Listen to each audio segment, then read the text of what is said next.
In this podcast, two Gen Xers are taking a trip down memory lane, revisiting and reflecting on the cinema of the 1980s. We'll look at the hits and the flops, the studio blockbusters and art house indies, the critically acclaimed, and the universally reviled.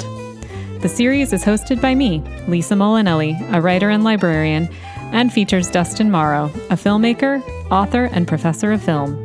So pull on your legwarmers, crank up your boombox, and hop in the DeLorean. It's time for the long rewind. Welcome to the long rewind. I'm your host, Lisa, and with me as always is Dustin. Hello. And today we're here to talk to you about the films of the first half of 1986.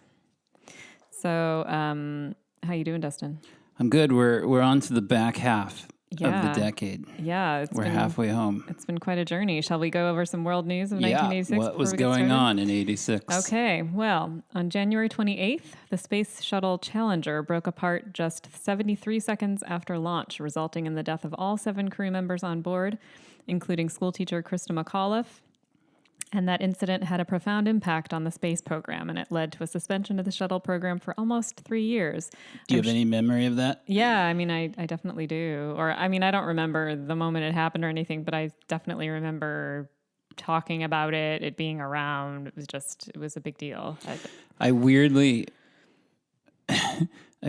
really remember it happening, but I remember the very special episode of Punky Brewster. Oh, yeah. Where Punky got sent home from school early because the Challenger exploded, and it was like the whole episode was explaining targeted at kids essentially to kind of try to explain that tragedy and what it meant. Yeah, I remember. Do you remember those, did you get those Scholastic news bulletins? You know, those little 2-page news for kids things. We used to get these things. They were Scholastic news. I'm going to say bulletins. I don't remember what they were actually called, but I remember, I'd heard about it before looking at this, but I remember them talking a lot about it in that. They were printed and distributed? Yeah. We would like each a little, get one. like a newspaper for little kids? A tiny, it wasn't, I don't know if you you'd call it that, but yeah, it was kind of on a newsprint, and it was really only one page it was sort of 4 pages, maybe 6 total. It was just this little folded thing that you would, maybe other people listening remember that. But yeah, I remember reading a lot about it. We did not get that in small town Illinois. Well, it's one of my memories. So yeah, it was in the air. It was kind of everywhere. This is what I kind of remember about it. Then on April 26th, the Chernobyl nuclear power plant in the Soviet Union, now the Ukraine, suffered a catastrophic meltdown during a failed safety test. The explosion and subsequent release of radioactive material caused one of the worst nuclear accidents in history. The event had far-reaching environmental, health, and political consequences. And that's definitely something we still reference today. So a very big deal. On May 25th, millions of people across the United States joined hands in a human chain that stretched from coast to coast. The event, called Hands Across America, aimed to raise awareness and funds to fight hunger and homelessness. And that was kind of a big, maybe not Hands Across America specifically, although I'm sure it was big, but just that idea of the charity Did you participate song. In Hands Across America your school? I didn't. I don't know if you did. I do not remember doing it. It seems like a thing that my school would have done, hauled the kids out of class to take us outside and hold hands. But I don't know. As I just mentioned, I grew up in rural Illinois, downstate Western Illinois, in a small town. And, we might have been too remote to participate in the hands. I grew up in the suburbs of New York City, and we didn't. Yeah, you have no excuse. You guys should have been involved. Yeah, I suppose. Well, I feel like We Are the World was just a bigger deal. That was something I heard more about, but I just was going to say Hands Across America was a thing you would have actively been involved. Well, maybe it was. I don't know where these hands were being where was it? I don't know how far that was from. Maybe it was in New York City, and they were again to relate this to television because everything was TV, especially in the 80s. But the thing I remember about Hands Across America was the that I think one of the sponsors was Coca-Cola. Oh yeah, yeah. And I that remember like that too. there was like a "Would you like to give the world a Coke?" That whole kind of campaign. Do you remember that? And Yeah, they had sure. Coca-Cola commercials that had Right. Hands Across America in them, like it was part of the commercials. Yeah, Coke will always take that opportunity, I think. I mean, those kind of charity songs were really big in the 80s, right? We Are the World. Do They Know It's Christmas? Hands Across America had a song. I remember that song too. Yeah. Did it? I don't remember the song. How did the song go? Oh, I mean, I don't remember the whole thing, but it was like, hands across America, hands across this land I love. That's all I remember. Catchy. I don't remember anything more than that, or if there were celebrities involved or anything. All right. That's what I remember. Well, speaking of music. Yeah, take us into pop culture. So music, the Beastie Boys released their debut album, License to Ill, which popularized rap and hip hop among mainstream audiences. The Oprah Winfrey Show debuted nationally, marking the beginning of her influential career in television. Her influential? It's a new word I'm trying out. Yeah, influential career in television. We all know Oprah is influential. Alf, a popular sitcom about a furry alien living with suburban family, premiered and gained a significant following. And I certainly watched Alf. I did too, and I loved it. And talk about a show that has not aged well. Like it's horrid. It's like Full House. It's like you watch it now and you're like, why did I find even a moment of this funny? It's like bad cat skills. It's a jokes. Puppet. It's an alien like puppet. Henny Youngman. Cat skill jokes. He's got this. Yeah, it's pretty odd. Yeah, and it's also like you can read it in a certain sort of ethnic way, and it kind of makes it also a little offensive. I actually weirdly just watched a something on YouTube not too long ago about like the making of Alf, and don't ask me why. But it also was like the hardest show ever to make. Like it literally took twice the amount of time, like twice as long days, and so apparently it was like this insanely stressful set because. And the whole cast was really miserable because just making the Alf puppet operate correctly was really hard. And they had like these sort of like grooves in the floor where they would hide puppeteers. Yeah. And like, I don't know. I always just assumed it was somebody in a suit, which is what it looks like to me, but maybe in some shots it's not. He's a little too small for that. Yeah. I don't know. I guess I'm glad for them that it did become pretty popular and generated a lot of merchandise and stuff, because otherwise that would have been even more miserable. Like, why am I even doing this? Okay, next. You know why I stumbled on that? Why? It's because I saw on like an ad on YouTube, like a video ad, and it was the daughter from Alf. Oh yeah, Andrea something. Yeah, and she has become a like a big time yoga teacher to the degree that you can be a big time. I mean, there's big yoga teachers on YouTube. Yeah. It was like an ad for her yoga thing, and I was like just scrolling through, and I was like, "Is that the lady from Is that the lady from Alf? Is that the girl from Alf?" Yeah. Well, that's how I came. I can kind of see that. I can kind of see how that might have happened. I had an Alf T-shirt. Both my brother and I had Alf. Yeah, t-shirts. My sister had an Alf plush doll. Yeah. There was a cartoon, Saturday morning it cartoon. was really big. I remember my aunt used to tape every episode. Oh, nice. Yeah, people were Alf was he had a cartoon. Remember he had a Saturday morning cartoon? Yeah, he totally Alf did. was big. Yeah. Alf had a, can you believe we've been talking about Alf this long? Alf has one of the weirdest endings ever to a series. Is that right? I don't remember. You should go on YouTube sometime and just watch the last like 5 minutes of the whole series of Alf. It's this like unbelievably dark, depressing thing where like the family turns their back on him and Alf is captured and tortured by the government, which is really dark for a really dumbass sitcom about that is not at an all alien that likes to eat cats. I would have expected more of a E.T. ending for Alf. No, it has this unbelievably sad, downbeat, depressing ending. Well, maybe that was just cathartic for everyone working on the show, since it sounds like it was real. I don't know. I feel like I heard the story was that they thought they would be coming back, and so it was meant to kind of be a cliffhanger. But because they didn't come back, it just ended up being this really sad, weird ending. Wow. Anyway, what else? Well, back in TV land, Matlock, a legal drama series starring Andy Griffith, premiered and enjoyed a successful run throughout the 1980s and 1990s. You know, I've never seen an episode of Matlock, either. but Yeah, I could probably describe the plots of a lot of Matlock episodes to you because my dad's drugstore where I worked as a kid had a little fountain, you know, like a soda fountain. Yeah. It served lunch, and all these elderly people would come in every single day to get coffee and or lunch. Yep.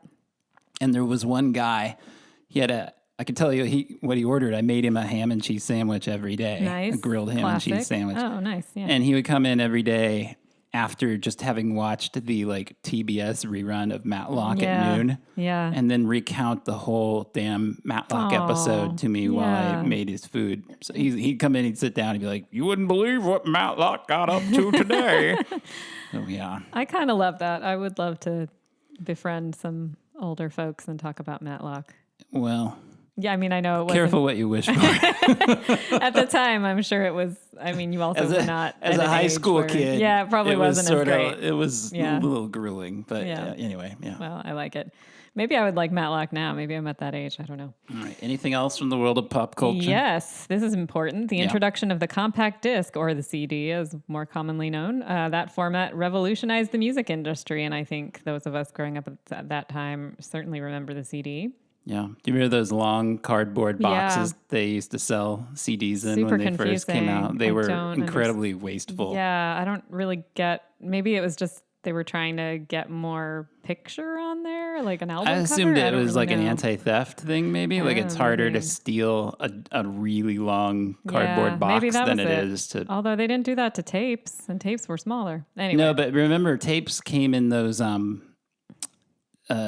cassette tapes were in those like plastic cases. Those, right. And they eventually did that to CDs also, but yeah, the ones that, like the security ones that had to be popped off when you took them up to the cashier. Yeah.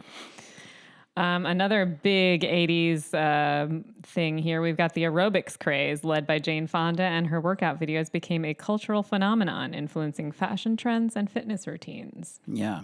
So, I mean, we all also remember. Made her like a zillionaire. Yeah. That was really big.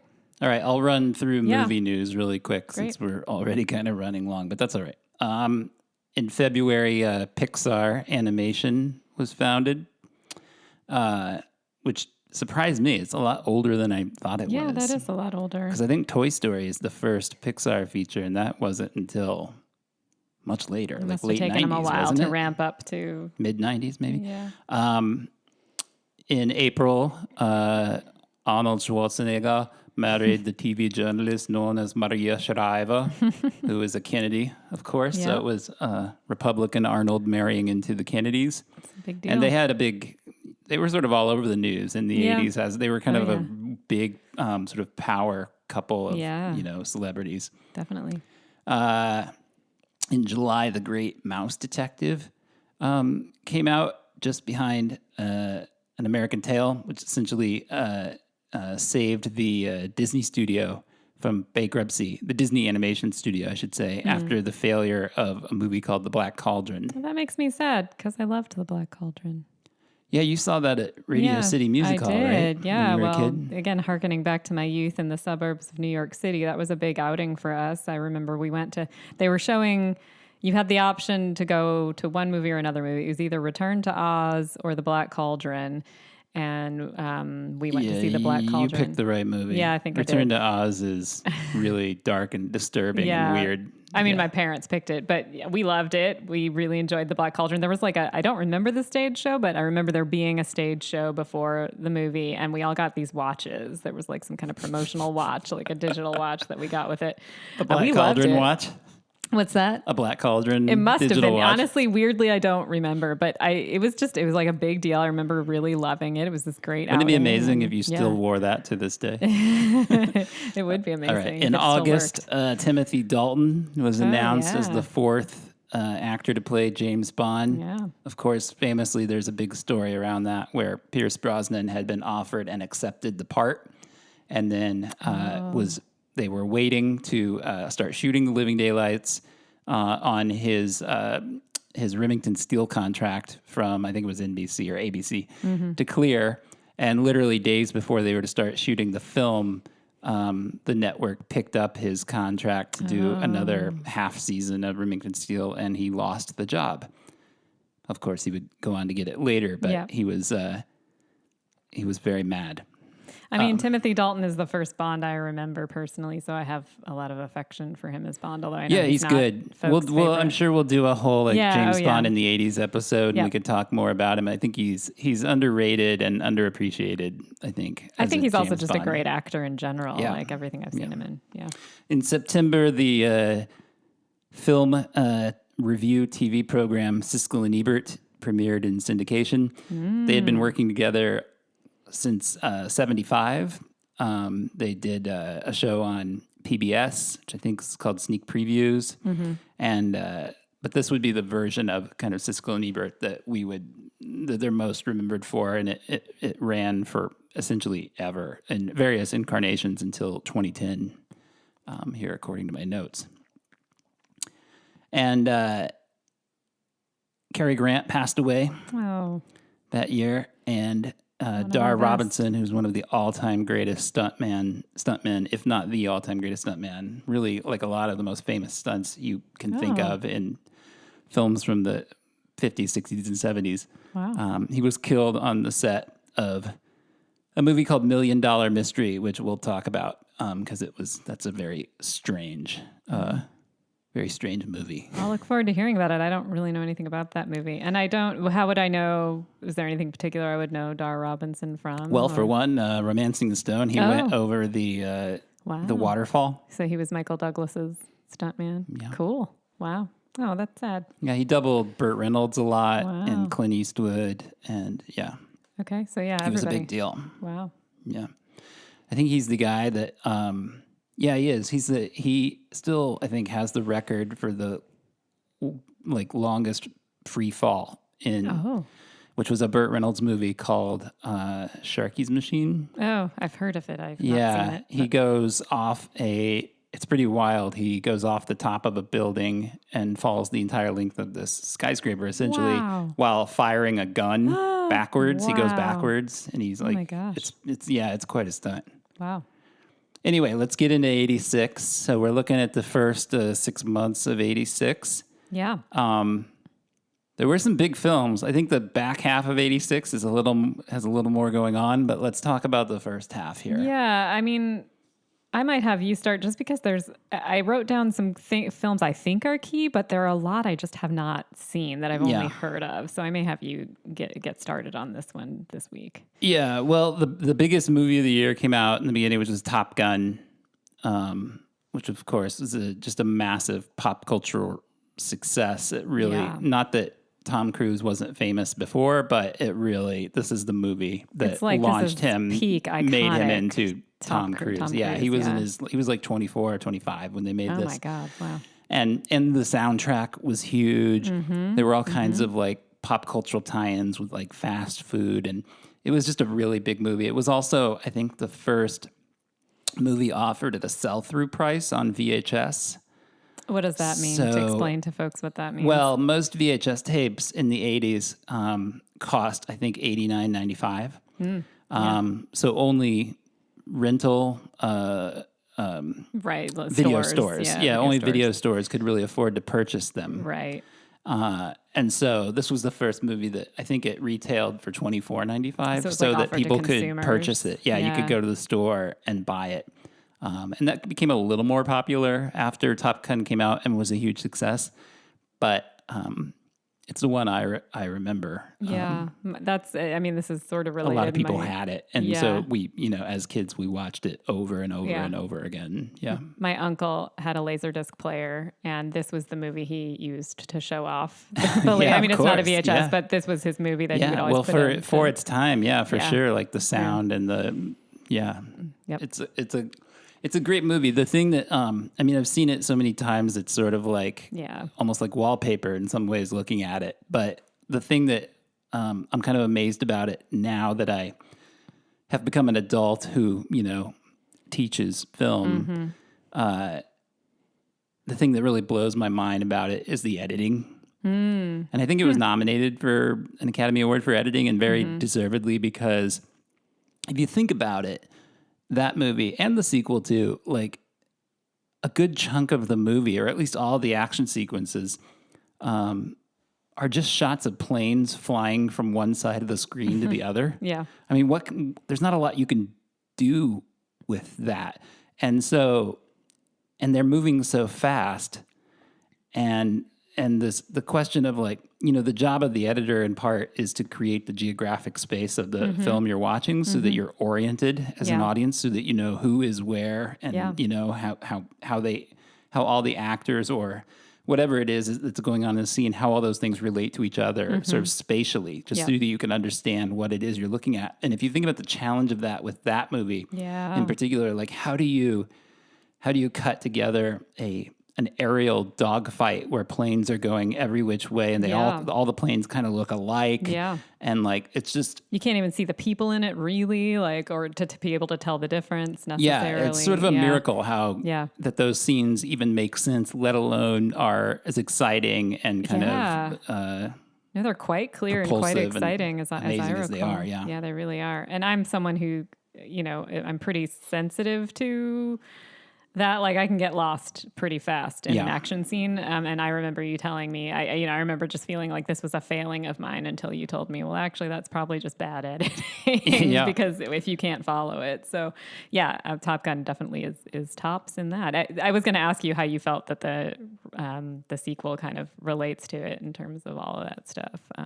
Well, you'll notice that they do.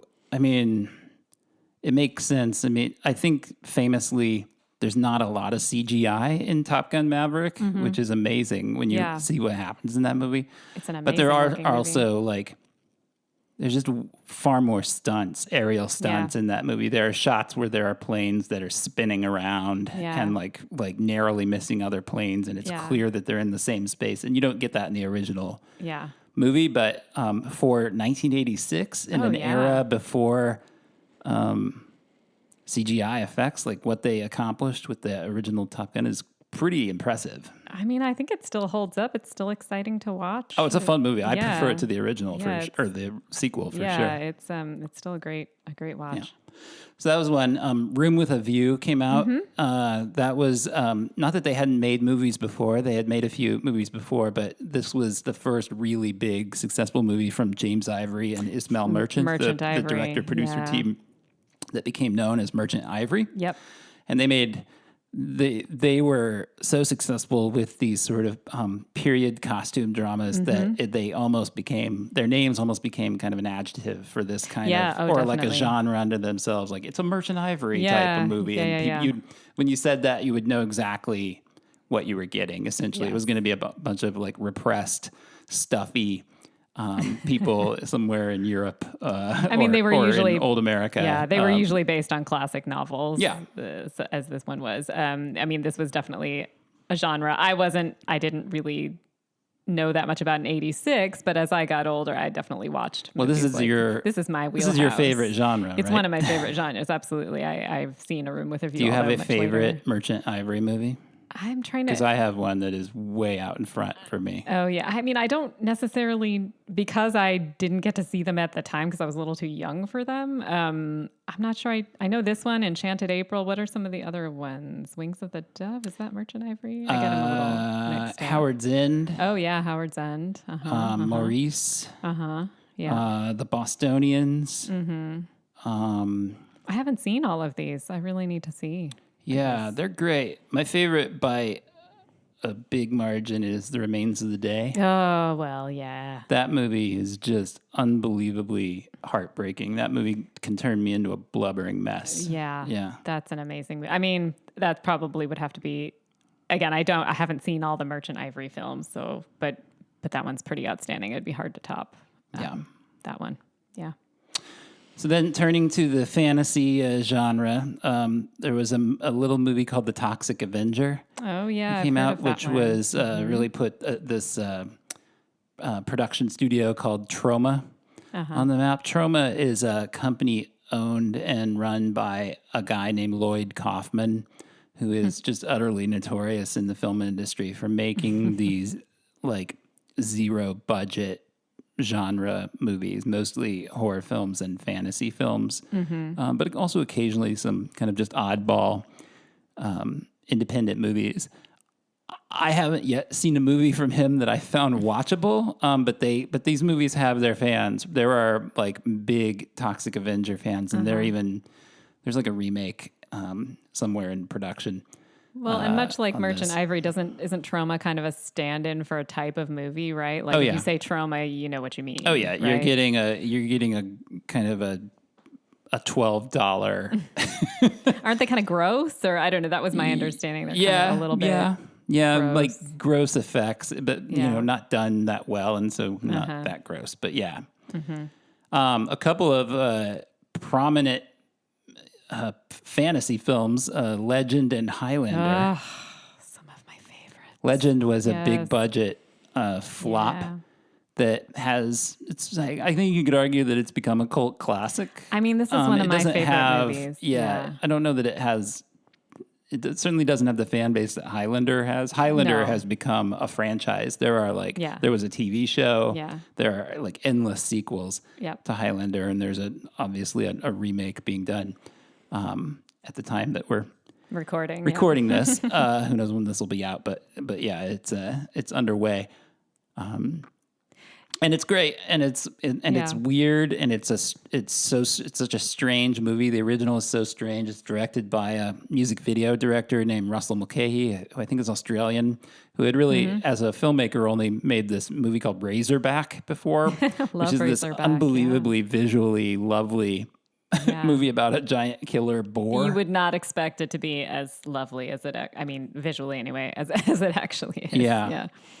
But you can tell he's an 80s music video guy. Like he did Hungry Like the Wolf. Oh, yeah, he did a lot of like really big videos in that era. And when you watch Highlander, you can kind of tell it's a music video. It uses music in interesting ways. It has all these really phenomenal scene transitions, which I know is a weird thing to get excited about, but if you're a film nerd like myself, you see these and you just see these sort of editing experiments that are like so interesting and bizarre. And I think there's something a little thoughtful. Yeah, there's something a little music video about that too, these interesting transitions. I mean, I came to Highlander a little bit late, but I love it. The Queen soundtrack is, I mean, it's Queen. It's amazing. It's super fun. Connery is a total hoot in it. It's a major hoot. He does some voiceover narration that they called and asked him after he rapped if he would do it. And he's like, well, I'm not coming in. And so they sent a PA with just an audio recorder to his house. He was like, he was in tax exile. So I can't remember where he was, but he was in like Greece or someplace. He wasn't in the UK because he couldn't go back to the UK. That's so funny. And so they sent to his like beach resort home. For all I know, he had his own Greek island. He's like, I'll give you one take. Yeah. So he like sat down at his table and recorded all that like amazing VO narration that he does. Just like, boy, I don't think I knew that. That's considering like when you think about that majestic narration. But I mean, he's a pro, so of course. It's Sean Connery. Did it in one. The Spanish. Warrior with the Scottish accent. Yeah. Somehow he makes it work. He made a career of playing non-Scottish people with he was an Irishman in Untouchables. Scottish accent. He was a Russian sub commander in Red October. Still Scottish accent. I mean, he doesn't compromise, I think, is what what you learn. I think he was kind of like, have to. screw you, I'm just going to sound right. like what I am. He's like, Exactly. you don't pay Sean Connery to No. hear me do Meryl Streep accents. Of like, course not. Yeah. I mean, he's like, you get what you get, and we accept it because it's him. What do you want to say about Legend? I know you're a big Legend fan. I love Legend. I just think it's so ethereal, and I love the mood of it. I mean, speaking of Highlander being kind of weird, Legend's pretty weird too. It's Ridley Scott, right? I think.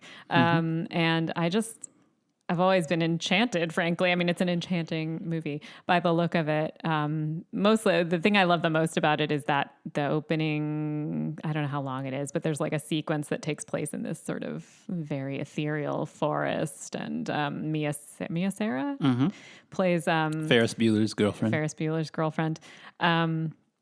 She plays sort of the main female character, and she's kind of I don't know if she's a princess, but she's sort of princess adjacent at the very least. And she frolics in the forest all the time. She's very innocent, and she sort of has this relationship with a sort of forest boy. His name is Jack, but this is played by Tom Cruise. This is a pre-tooth fixing. Well, that's what's funny, because Tom Cruise is post-tooth fixing. Oh, right? was he in Top that? Gun. Oh, in Top Gun. And yeah. so, and they came out really close together, Yeah. Legend and Top Gun. I didn't realize and funnily, that they had, funnily, is that a word? Funny people say enough, it. Yep. Legend was like a massive flop. It's and funny, Top yeah. Gun was such a big hit. Yeah. And it's funny to look at his teeth in yeah, those two movies, it's because they're wildly different. Well, I mean, and it's sort of like pre-major success, post-huge success, I guess.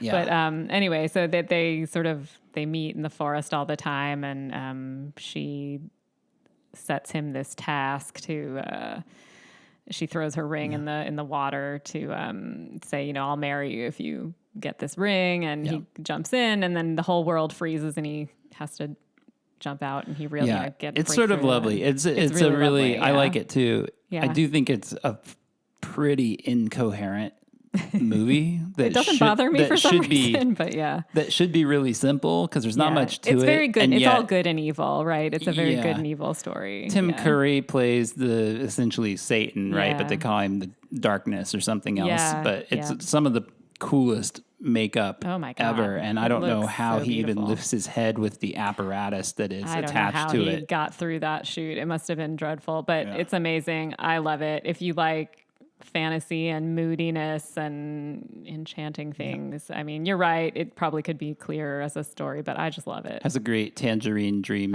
score, which was a late replacement for I think it was, I want to say James Horner, maybe. Oh, interesting. Somebody did a orchestral score that you can actually get in the 2-hour cut.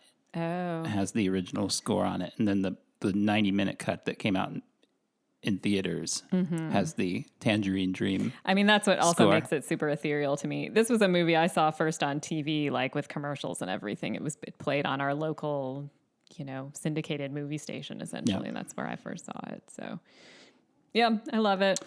So then I had, there were a series of pretty successful comedies that came out at this time. Some of them very 80s. The Money Pit, which is the Shelley Long, Tom Hanks buy a rundown house and try to fix it up. Renovation movie. Yeah. Hannah and Her Sisters, which was an Oscar-winning, very successful dysfunctional family comedy from Woody Allen. That's the movie that Michael Caine won his Oscar for, and he couldn't be there to pick it up because he was shooting Jaws 4. Nah. And I think it was the first of 2 Oscars that Diane Wiest won for Woody Allen movies. Wildcats, which was Goldie Hawn coaches a high school football team, which included... Are they high school? I thought they were were older than that. Okay. No, they were a high school football team. It was, I think Wesley Snipes was one of the players, and Woody Harrelson was on the team as well. It's a pretty cute movie. I like that movie a lot, actually. Yeah. Down and Out in Beverly Hills. It's a social satire with Richard Dreyfuss, Nick Nolte, and Bette Midler. It was also the first, I think, really big movie from Touchstone Pictures, which was the subsidiary of Walt Disney, which was created to release R-rated or even PG-13, more adult focused, fare. Yeah. Down and Out in Beverly Hills is rated R. It's a Paul Mazursky comedy. It was also the first of the long partnership that carried on through the 80s and into the 90s between Bette Midler and Touchstone Pictures. I was going to say, I always think of Bette Midler. She was like in almost all the Touchstone she did Ruthless movies. People and Outrageous Fortune and, other movies Big that Business. we'll talk about in future episodes of this show, I'm sure. Yep. And then finally, Pretty in Pink. Yeah. Which John Hughes wrote but did not direct. It was directed by Howard Deutsch, who went on to marry what's her name? Back to the Future. Leah Thompson. Oh, Leah Thompson. Yeah. Okay. He was handpicked by John Hughes to direct the movie. I didn't know that. Yep, it's a great movie. I love Pretty in Pink. Yeah. It's probably one of my personal faves. Kind of pseudo remade a year later as Some Kind of Wonderful, where he just did a gender flip essentially. Right. But yeah, it's a classic. We can ask, are you Ducky or Blaine? I mean, I guess I'm probably Ducky. Yeah.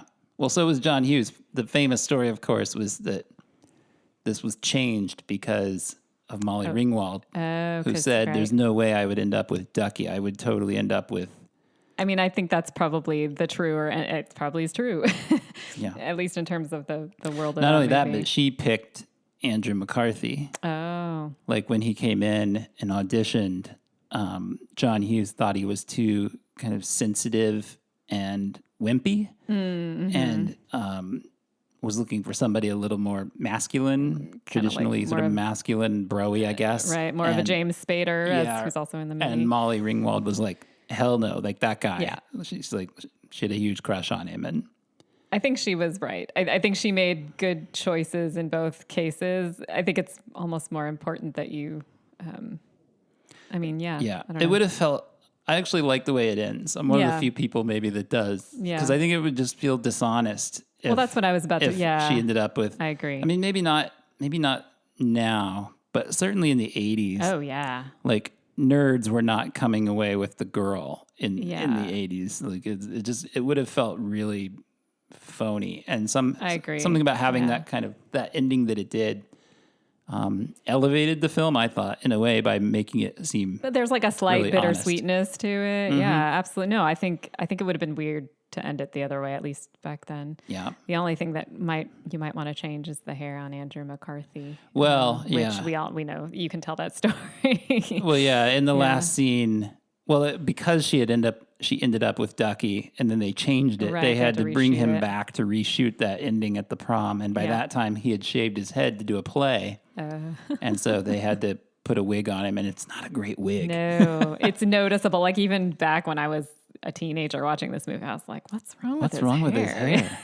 I know it was the 80s, but so yeah, that's a funny moment. It's a great movie. Love that movie. Yeah. So did you have any other key films, or should we move on to our unsung gems? Well, I don't know. It's not a movie I've seen, but it stood out to me because of its sort of place in the culture at the time, or at least what it was about. That movie Gung Ho is about, it's sort of that like Japanese American industrial, work crossover. And I just remember that being such a big deal in the 80s, Japan and business and... Well, yeah, and it's specifically about a car plant. And we started to buy more and more cars during the 80s. Cars got smaller. Like I even remember when I was really little, my parents drove a giant Chevy, I think it was. Mm-hmm. And my dad had a Mustang for a little while that never ran.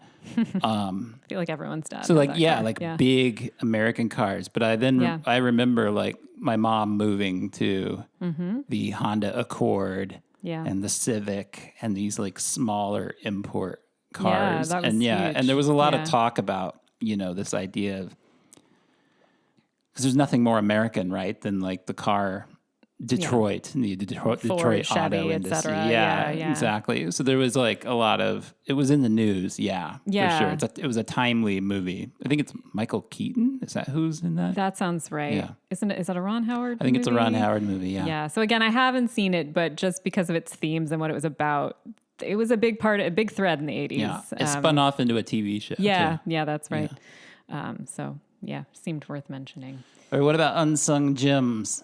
Yeah. I have a few. There were some really great movies that came out. Yeah, definitely. Well, I mean, FX I had as a hidden gem. That's one that you and I have seen together many times. I love FX. FX is so great. You're probably better at talking about it than I am. But I will. One fun fact about that movie for me is when I took shop in middle school, if he didn't want to have us do stuff, he would show us FX. So we would watch like. That's extremely weird. Well, I think it was because like the guy like did mechanical stuff. Yeah, I kind of get it. It's still really weird. Anyway, yeah, tell us about FX. Well, it's a thriller about a special effects artist who does, in the 80s, miniatures and makeup effects and robotics and optical illusions. And so it wasn't like CGI or anything, but he's essentially contacted by the government to help them stage the fake assassination of a witness in a mafia trial. Oh, right. And the witness ends up getting killed for real. And it turns out there's a whole big conspiracy, and he has to use all of his skills as an effects artist to get himself out of this jam when he finds himself caught between corrupt government officials and the mob. Yeah. It's a really cool, low-budget thriller. It's really fun. It's still, I think, really fun to watch. Yeah. I enjoy that movie. Yeah, highly recommend it. Yep. What else you got?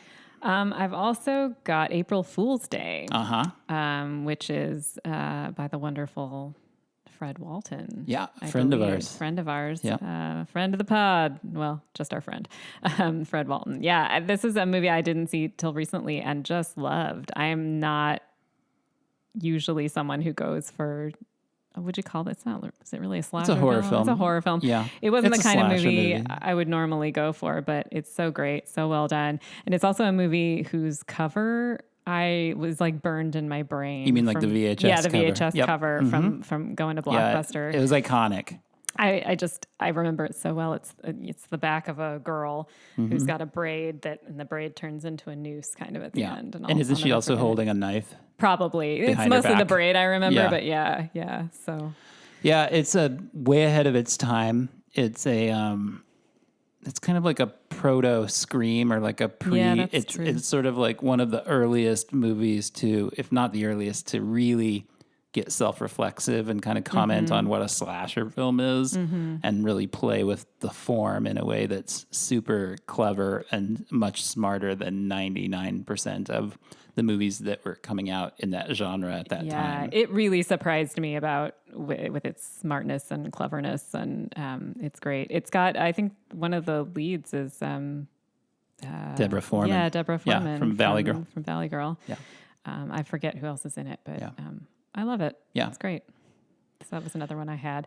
I also had, I know this is one of your favorites, At Close Range. Yeah, another really great thriller. Yeah. Based on a true story about a family in rural organized crime in Pennsylvania, which is not something that you see in movies a lot, like organized crime in farming communities, but it very much exists. It just takes a different form. It's like the theft of tractors and farm equipment. You know, a tractor can cost, they're so expensive. Yeah, like high, healthy six figures. So the theft of something like that is a big deal. It's Christopher Walken and Sean Penn plays his son, who he kind of tries to pull into this family of crime. His brother is in it, Crispin Glover. Yeah. Really interesting supporting cast of character actors. The performances Mary Stuart Masterson. Yeah. And it has just it's kind of a mood piece too. It just has this very beautiful, I don't know how you describe it, kind of reflective quality to it. It's melancholy. I think. It's kind of sad, but really lovely. The score is built around Live to Tell, the Madonna song. Yeah. Which sounds weird, but it actually really works really well. It works extremely well. Yeah. I mean, I think the performances in that movie are pretty breathtaking, and it has what I enjoy in a movie. To me, it gives a really great sense of place, and I love that melancholy mood that it has too. And it's so good. Yeah. If you like crime thrillers, it'll become one of your favorite movies for sure. Very recommended. Yeah. Yep. And I also had, I think, another one of your favorites, Lucas. Yep. Yeah. A really unusual in a decade of great teen movies. Mm-hmm. This is one of the best, and an unusual one in that it focuses on this sort of young nerd, essentially. A very young teen, But very eccentric kid. Mm-hmm. Not like a pocket protector, Revenge of the Nerds kind of nerd, but a kid who's just younger. Different. He's really smart, and so he's younger by a few years than all of his classmates, and just has an interest in science. And it's just a very tender love story about this young kid that falls in love with a cheerleader who is clearly sort of socially out of his reach. Well, and age-wise too. And age-wise. And her relationship with a good-hearted football player who is, the opposite of this kid in every way, but is a really nice guy and not your typical 80s bro villain of the like William Zabka quality. Right. No, he's not a jerk. Yeah. It's just a very lovely, very tender, very well written, very well acted movie. It's Corey Haim, Cary Green from The Goonies, and Charlie Sheen plays the football player. Oh, I didn't remember that. Yeah. Directed by David Seltzer, who's an underrated filmmaker, I think. Nice. I had one other one. Yeah. Youngblood. Yeah, I put this down, although I haven't seen it and need you to explain it. But I know there's a lot of like... It's a really dumb sports movie with, one of the few that focuses on hockey. Kind of an underrepresented sport. There's some big actors in movies. In this movie. And Rob Lowe and Patrick Swayze.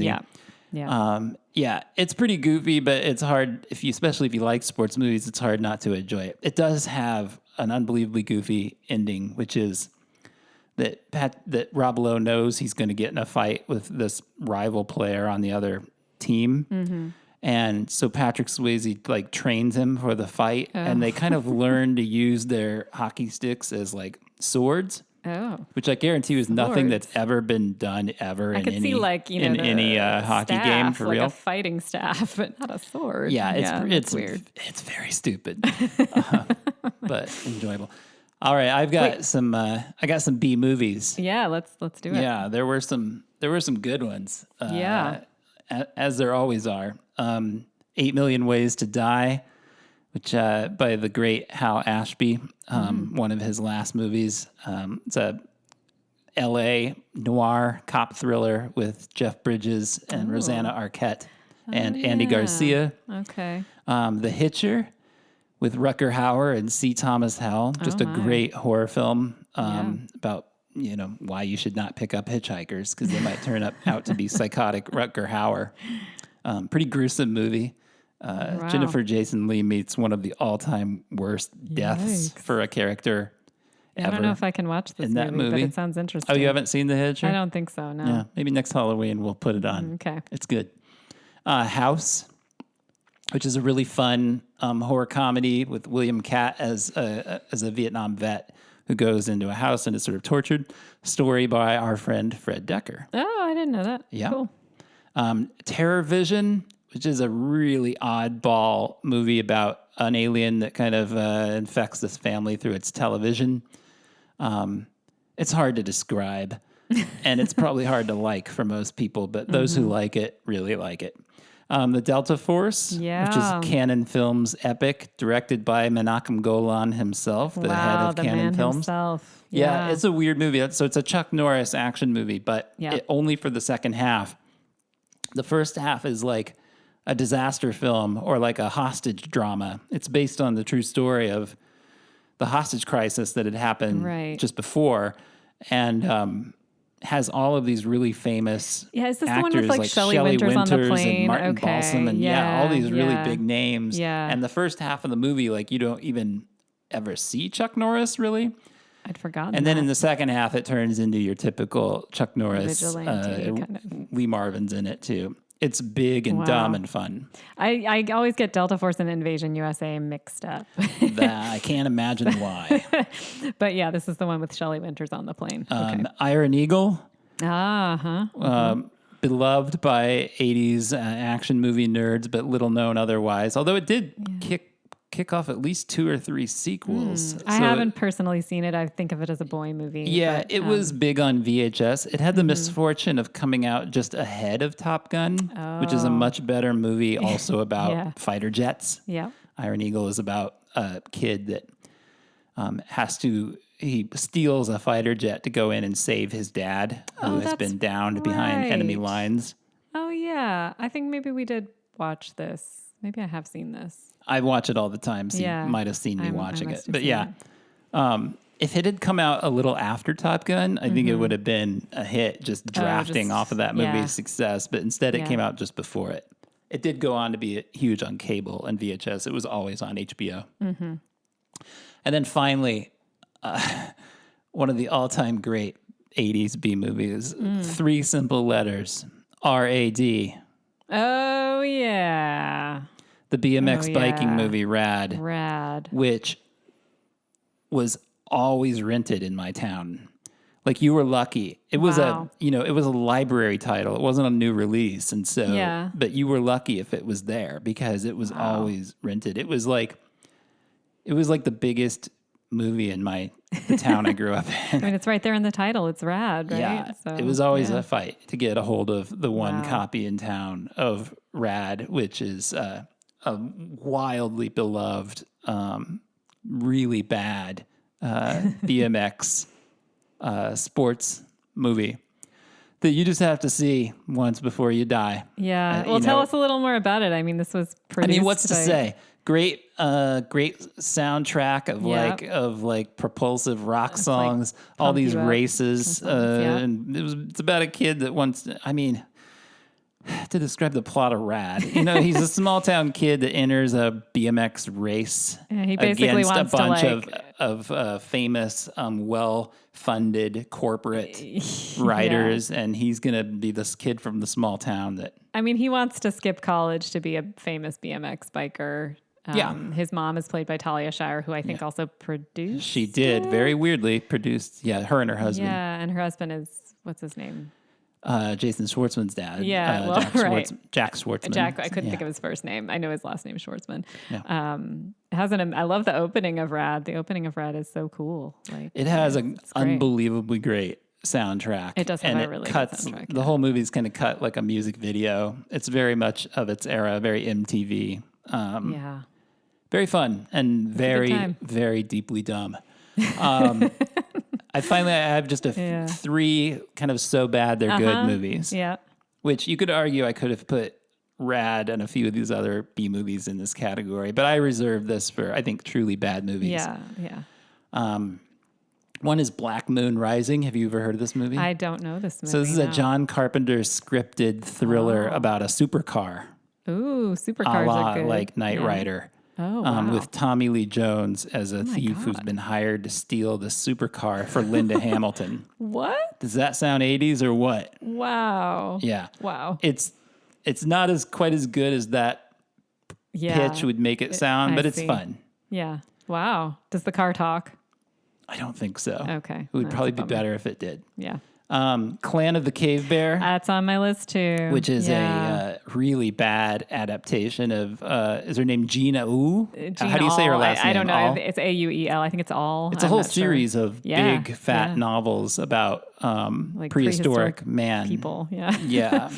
It's wild. Clan of the Cave Bear with Daryl Hannah.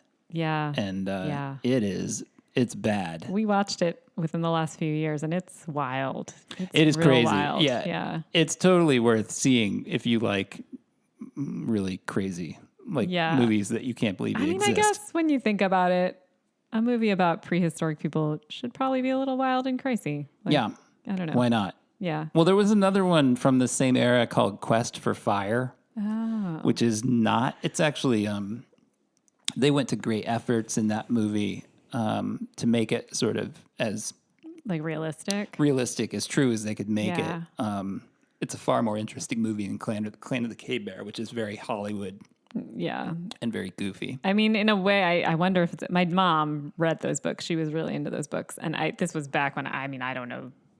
I don't know why she liked them. Were they sort of bodice rippery? I'm not really sure what the deal with those books was. They were really popular. I don't know. I've never read any of them. I've only seen that film. Yeah, it's crazy. And then finally, the Kevin Bacon Schwinn bicycle classic, the other big bicycle movie from the first half of 86, Quicksilver, in which he plays a disgraced Wall Street trader who is forced to take a job as a delivery person. Okay. Yeah, a bike messenger. Yeah. Jamie Gertz is in it. A number of other kind of 80s I've never actors seen this. that you would recognize. Sounds like fun, actually. Yeah, it's super fun. It's also really bad. Yeah. I mean, it's just not a good movie, but it's totally worth seeing if that pitch sounds like it would be amusing to you. It would be amusing to me. I mean, it's a little sad that a movie with Bacon and Gertz can't be better, but yeah, it's all in the script. It's a bad screenplay, but anyway. Got it. Okay, let's wrap up with rewindable moments. Okay. So these are, just to remind, these were like our favorite scenes or movie scenes we could watch over and over again. Yeah. Yeah. Go ahead. Okay. Well, I had some Pretty in Pink scenes. Andy makes her, frankly, kind of awful dress, but still, I really wanted to love that dress. Tried to make myself love it. I can't. But yeah, it's bad. It's like a pink potato sack. It's not great. But which is funny too, because the premise, the buy-in of that movie is that she's this incredibly skilled fashion designer. I mean, maybe it's fashionable and I'm just not getting it. I don't know, but maybe it was in 86. I mean, 86 was 86. Maybe you're bringing your modern eyes to it. Yeah. Anything Ducky in Pretty in Pink, particularly his lip sync in the radio the record store. Annie Potts. Annie Potts is so fantastic. You probably have some from Pretty in Pink. Yeah, just the prom. Oh, the prom. Well, I mean, of course. Yeah, I mean, the whole prom sequence is great. Yeah, that's good stuff. What else you got? Like everything in Highlander. I love I had a bunch too. The battle at the well, maybe I should let you do Highlander. You go ahead and do Highlander. I mean, anything from Scotland. Like, yeah, I love great. That movie. I mean, I like the modern day 86, the 80s stuff the too. Contemporary to the time stuff. But I'm always happy when it gets back to Scotland. Yes. The whole movie, if you haven't seen it, which it sort of bounces back and forth between, what era would that have been? I don't like almost Dark Ages Scotland. I don't really know how you put it, and but contemporary 80s, and so any of that stuff in Scotland, anything with Connery. Oh my God, Connery is just a hoot and a half. I mean, his arrival on the scene is worth the price of admission. And I also love that like beautiful sequence set to "Who Wants to Live Forever" by Queen, where he grows old, or she grows old. His wife grows old, but he doesn't get any older, and she dies, and he's still young, and that's his curse to live with, never being able to grow old with somebody. Right. It makes me cry. It's good. I love that stuff. Actually, the present day stuff with the Kurgan can be pretty fun. The stuff at the end, the ending battle with the silver cup sign, that's also really fun. But yeah, mostly Scotland. Fantastic. Yeah. Let's talk Legend, because of course I have lots of rewindable moments from that. But I think my favorite, like I said, earlier, it's really that beginning sequence for me in the forest, and then when everything freezes over and how that's kind of scary. I love all that stuff. I have a few. The football game at the end of Lucas, of course, where Lucas tries to prove he's a man. Yeah, it's great. The ending of FX. Oh yeah, where Raleigh Tyler, our hero, just pulls out one trick after another as he infiltrates this mansion to catch the bad guys. It's great. Yeah. There's a beautiful montage in At Close Range of this sort of summer just drifting away, and you kind of watch these kids in rural Pennsiliania, just kind of like doing. It's set to this instrumental version of Live to Tell. Mm-hmm. It's just a really beautiful, elegantly shot sequence that I love, and kind of reminds me of my childhood, because I grew up not in Pennsylvania, but in a very like farming based community. Yeah, there's a lot of beautiful sequences in that movie. And finally, Tom Hanks stuck in the floor in the money pit. Oh, you remember where he's like on a rug or something, and that he just starts sinking into the floor because there's a hole in the floor. Yeah. And then he ends up stuck there for the whole day. Yeah. Yeah, it's really stupid, but I don't know why, but it cracks me up. Well, that's really, I mean, that movie's so funny. It's been a long time since I saw it, but I remember seeing it when I was probably honestly too young to like understand the annoyance of renovating a house. But still, I just remember laughing so hard at that movie. Well, it's full of like slapstick, physical comedy and Yeah. I do want to also give a shout out to, I can't really explain or remember it well enough to explain it anyway, but the ending of April Fool's Day is really cool. And I won't spoil it. Don't blow it. No, I don't want to blow it, but it's cool. It's a great twist. It's a really great twist ending that I didn't see coming. So that's really good stuff. All right. Well, that's a wrap on the first half of 86. Thank you for listening, and we'll see you in the next episode. We'll see you for the second half of 86.